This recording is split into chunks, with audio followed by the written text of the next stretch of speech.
Assalomu alaykum guruhdoshlar, akalar, opalar, videoni maksimal darajada tarqatib qo'yinglar imkoni boricha. Xabarlaring bor, Jumagul opa loyihasiga yana qaytganmiz. Jumagul opamiz jigar plantatsiyasi bilan o'sha qorin sohasida yana ish jarayoni boshlandi, ish ketyapti.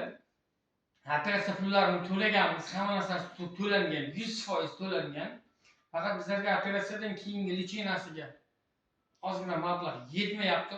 10 ming, 15 ming do'stlar, yana bir marta podishka qo'yinglar. Shu opanisalardan iltimos, hozir men o'zim bitta plazmasini o'zi kecha Gulistonda bitta plazma olib keldi. Plazmasining o'zi 1,380,000 so'm bo'ldi. 4 ta olish kerak. Operatsiyaga tayyorlanguncha. Do'stlar, iltimos sizlardan qo'ldan kelgancha mana shu opani hayotga qaytarishga, ikkita bolani yetim bo'lib qolmasligiga yordam qilasizlar degan umiddaman. Viza karta olganmiz. Ko'plar so'radi viza kartani bizlardan.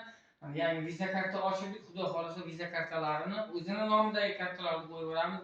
Jumagul opaning gruppasidagilardan, 28 xalqidan, butun gruppadoshlardan iltimos qilgan bo'lardim. Mana shu opani yana bir bora qo'llab olishlaringizni.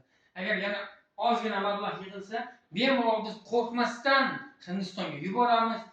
Donorlar bor, Allohga shukr, 4 ta donor bor. Qaysi tushadigan bo'lsa, beradigan bo'lsa, o'sha jigarni ko'chiramiz va O'zbekistonga oilasiga qaytarib, shu bilan loyihani do'stlar yopamiz.